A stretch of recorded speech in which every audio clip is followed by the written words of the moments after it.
Hey everyone, Dan Dog Crypto. Today in the markets, we see some activity where we see Bitcoin 19,380, Ethereum 1,350. So things are casually moving, but still we're in considered a bear market. Lot of on-ramps, lot of activity that's happening in crypto space. But key thing is we have the integration of an economy which is a digital economy and we'll say the real world economy. We have the interaction, we have the information age where we can transform and interact globally, send information globally, communicate globally. So also it's a disruption in the financial. So there's an economy that's being created, this digital economy. And yet we have the economy of the world where we interact. The two are interconnecting together. But also the financial, what's happening within the financial legacy markets, they're integrating and combining the two. As I have mentioned, we have the World Economic Forum that works with global leaders throughout the world interacting, but also the mention of a new Bretton Woods agreement. This Bretton Woods agreement was what was created after World War II in 1944, where the US dollar was established as the global currency, establishing it with gold. What is proposed by the International Monetary Fund, which funds the world globally with the World Bank and the Bank of Intermittence. They want to set up a new monetary system. This has been in the works. As they state here, the collapse of the Bretton Woods system in 1973, which created fiat currency. Fiat currency for all other countries, relevantly, the government is the credibility of the currency. But what separated the United States from the Bretton Woods system, at one point it was the gold, and all currencies were backed by gold, but the US dollar was dominant, backed by gold.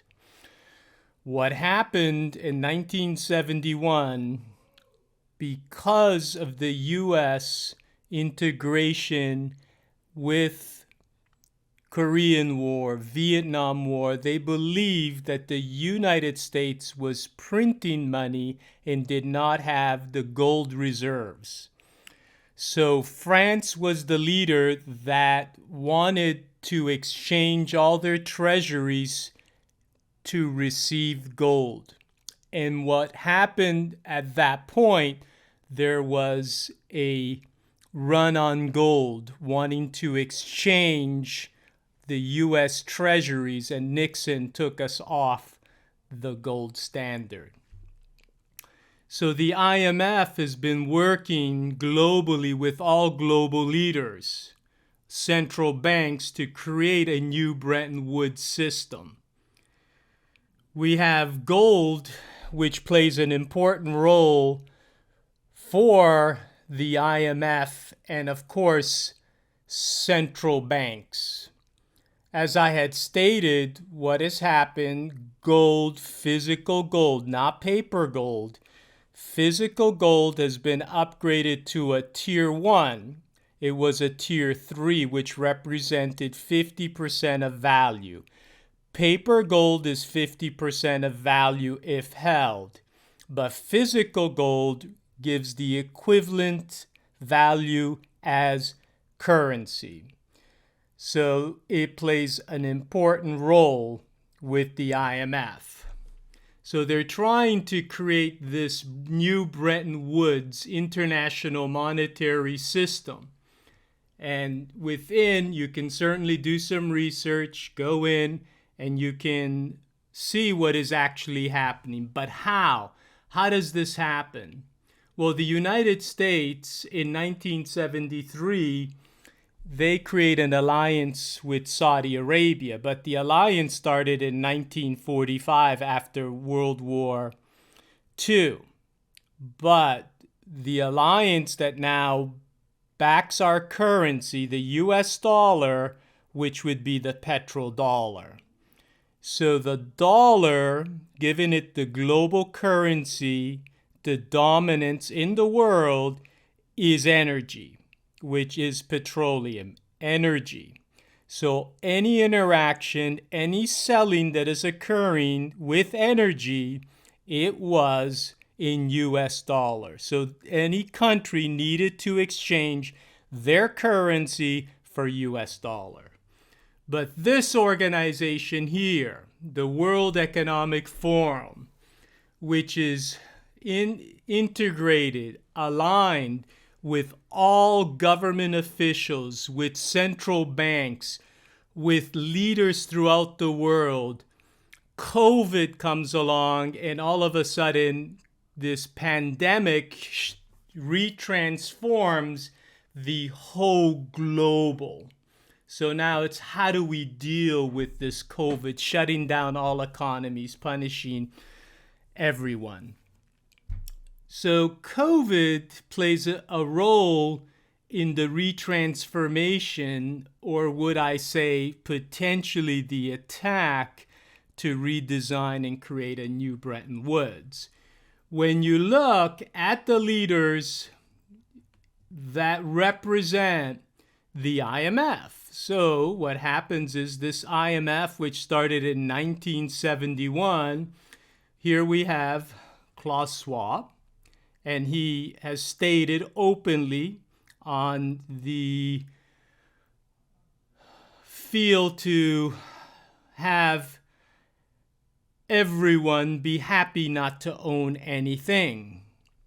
But how do we get our mindset when we come through a pandemic where no one is aware, no one can deal with this pandemic, global leaders don't know how to manage it, but all of a sudden we have an understanding, and all of a sudden these rules and regulations and restrictions start to be put into effect. Interesting. You look at the World Economic Forum has it laid out. But when you look here, you have BlackRock, Lawrence D. Finn, head of BlackRock, which is a trustee, but also the head of the IMF, International Monetary Fund, which is Kristalina Georgievna. So you see that. Then you look a little further, we have our former Vice President Al Gore, clean energy. But now let's take a look at what happened. The European Central Bank. So we have Christina Lagarde, which is also part of the World Economic Forum. So you start seeing these leaders that are involved and interact with the forum. So creating a mindset, an agenda, a unity amongst all leaders to retransform something. So the transformation that occurs certainly ends up being a new monetary financial system. And what do they use? They use the blockchain. So now we have DeFi, which is decentralized finance, which operates, it's Web3, interacts, the people, the freedom of the people, taking ownership of your asset. It works. It's easily you can transform, you can sell, you can use Uniswap. So it works. So DeFi did not collapse. It was centralized finance, which was your Celsius, the taking and leveraging. Then you also had a Terra Luna collapse. When you do research in Terra Luna as well, how did it collapse? So you had the token Terra Luna, and then you had the currency, which was the Terra Luna currency that would collaborate and work together, keeping its peg. But something happened that all of a sudden it lost its peg. But these leaders here throughout the world where it's big money, they have the income potential to create a bank run. Also, and I'll get back to that, but here let's take a look at this new bank. This new bank that is in effect, that is from Brazil, that is a digital bank. So this is huge, operating in this whole region, having more than 70 million clients. And as you look here, we say, oh, well, you know what? Bitcoin and that technology is rat poison. Who's in the center of this? Warren Buffett.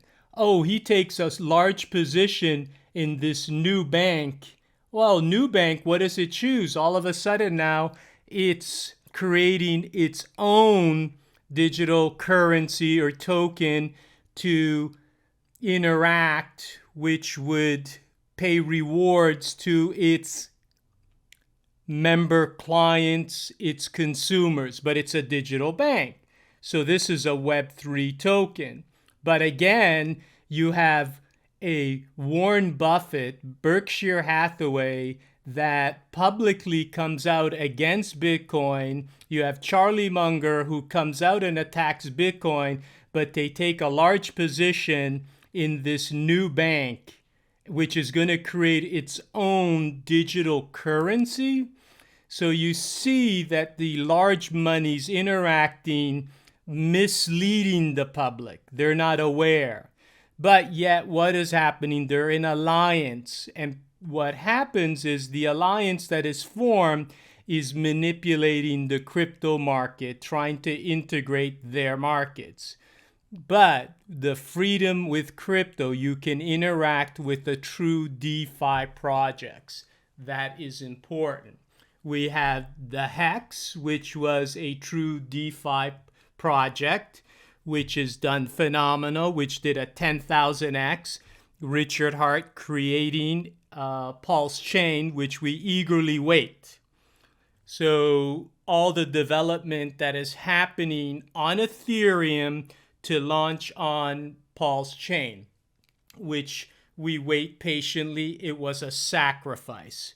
So again, when you create and do something and interact, so you choose to sacrifice for a movement which was freedom of speech and freedom to move.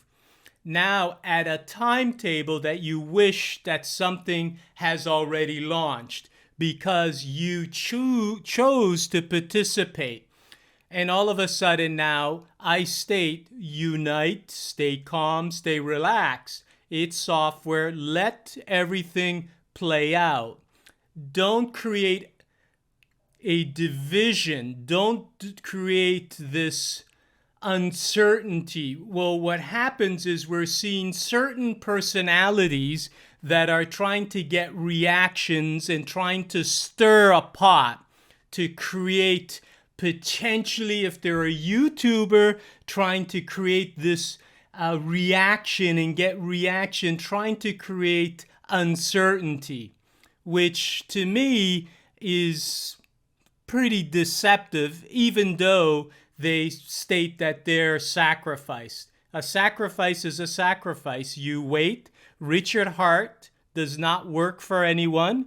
He does not perform work on the behalf of anyone. It is the community that has been created that has worked together.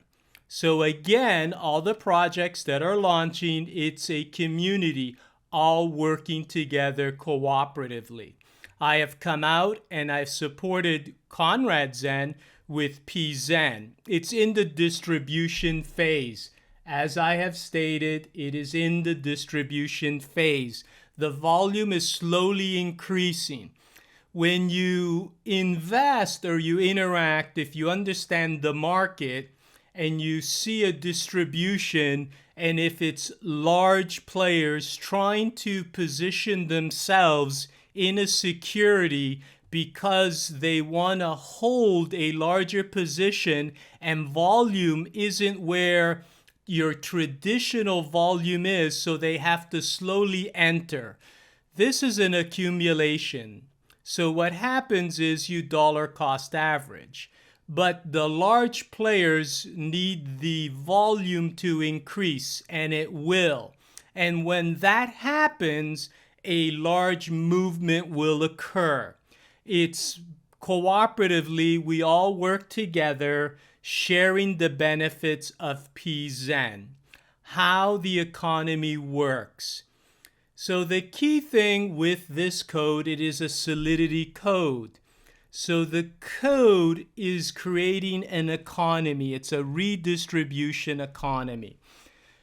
So there's talk, and we hear people that say, well, are there admin keys? No, there's no admin keys. But the key thing is the integrity of a person.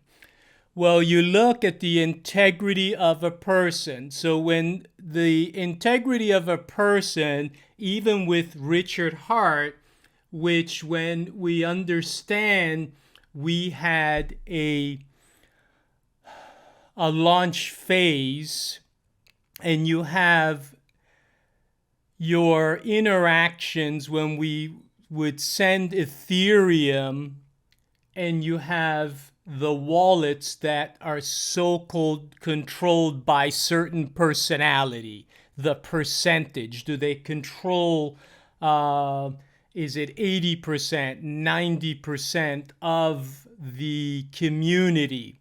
A benevolent wallet. It's not attacking and hurting its community. But in this case, so yes, that potential wallet does hold the majority, but benefiting all.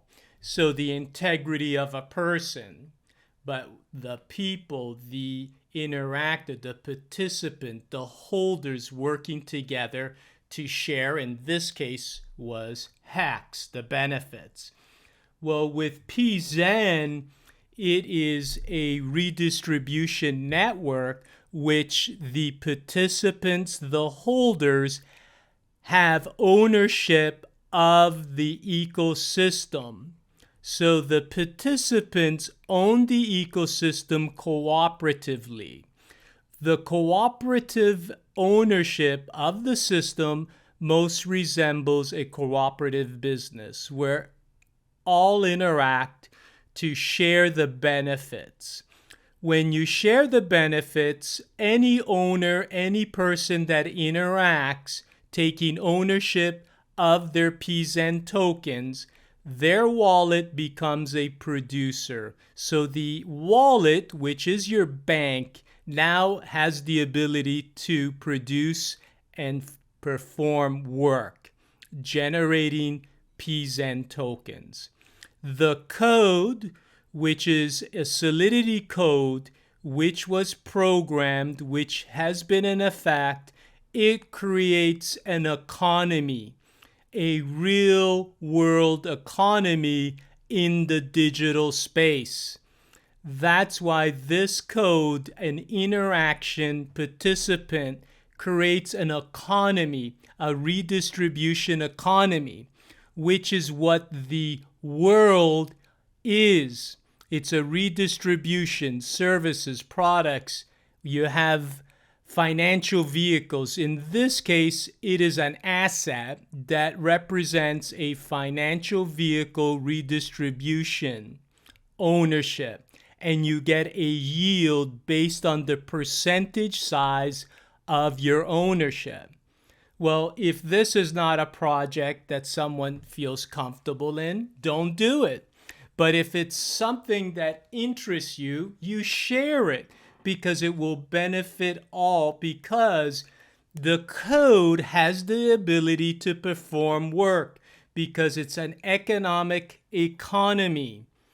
has the ability and to perform work. It becomes an economic engine, an immutable code that will not end. So now, as we share and interact, there is a redistribution. It works. It's an economy. It's an economy that most resembles the real world. Understand, we participate in crypto. So, what cryptos do you interact with? Well, the understanding legacy money is coming in, trying to manipulate, trying to control. As I stated, you had Terra Luna. Well, supposedly, allegedly, but they have denied it.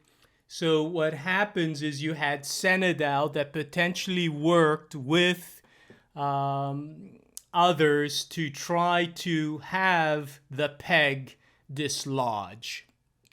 And I believe it was Genesis. So they purchased or sold Bitcoin to Dong Qua, the head of Terra Luna. And at that time, he was trying to create and have the peg or the assets to be able to hold the peg for Terra Luna. And he purchased Bitcoin in their currency and in the Luna currency, USDT. And at that point, that was $1 billion. So allegedly what happened is this organization that sells this Bitcoin to Terra Luna is willing to take it in the reserve currency within the Terra Luna network. And then what also happens is they sell the Terra Luna and take Ethereum out that was also used to peg the currency. Then what happens is they start shorting Bitcoin and Ethereum and start creating a bank run. And that was with Anchor. And all of a sudden, you create a panic that people see that it's losing its peg. Only big money can create this type of action. So allegedly. But that really happened in the turn of the century when we had in the early 1900s where the United States and the government was trying to not have centralized ownership of money. And then we had the run on the banks, which potentially with the war was created in the turn of the century. And then legislators just integrated and put into law our new financial system that represents the ability to print money. So that's how that came to be. So we have Pzen. It represents an economy. You interact, there's a 2% redistribution. Does it work? Yes, an economy works in a deflationary manner. Not inflation. It's deflationary. There's a burn. So all who interact. So what happens, it's owning a network. It's a redistribution network, pay it forward. So I've come out to support Conrad Zen because the FUD that had occurred at that time with the SafeMoon, which I totally debunked, because what happened with SafeMoon on how it was put together, which was their SafeMoon, which was one, and then they had to upgrade it. They had an LP2 generator that was put in so they could add liquidity, automated lock they called it. But those LP2 tokens, someone needed to generate them. That's where they were siphoning off all the money. But yet what they were doing as SafeMoon was pumping, or as money was coming in, they were buying SafeMoon on Binance, pumping the price. And then the top 20, 30 wallets were making all the money. But also the burn wallet that they had was an active live wallet. So that active live wallet was also diluting all the members that entered into those reflections that they were supposed to get at that time, 5%. And then there was the 5% burn and 10%. I have it on my other video, but and then allegedly the Kyle, Papa B, and all these things. So when they came out and attacked Conrad Zen for this SafeMoon, which it's not, which it's a Solidity code, one of the oldest codes, and SafeMoon just adopted and integrated a scam. And then what happens here, the interesting thing, the reason they had to upgrade to a V2 is because the burn wallet was taking all the tokens. So any holders of that project that thought that they were going to get reflection were being diluted. So as more and more time went on, the burn wallet, which was an active live wallet, was not a null wallet, a nulled wallet that doesn't produce anything, it just receives, cancels out. They had a live active wallet, which was receiving all the reflections. But people didn't know that. And then you have YouTubers that they pay to come aboard and you saw the Kardashian that got sued. They paid her, I think, $250,000, and she got sued because she was promoting something that didn't reveal it. They knew exactly what they were doing, and there was big money behind that to be able to pull off the scam. And then we had all these YouTubers coming out, going into it, promoting it, and just a lot of craziness. But anyways, Pzen is not that. It is a Solidity code 2% redistribution. It's not a SafeMoon. It was never a SafeMoon. SafeMoon, the integrity of the people was none. It was set up to be a scam.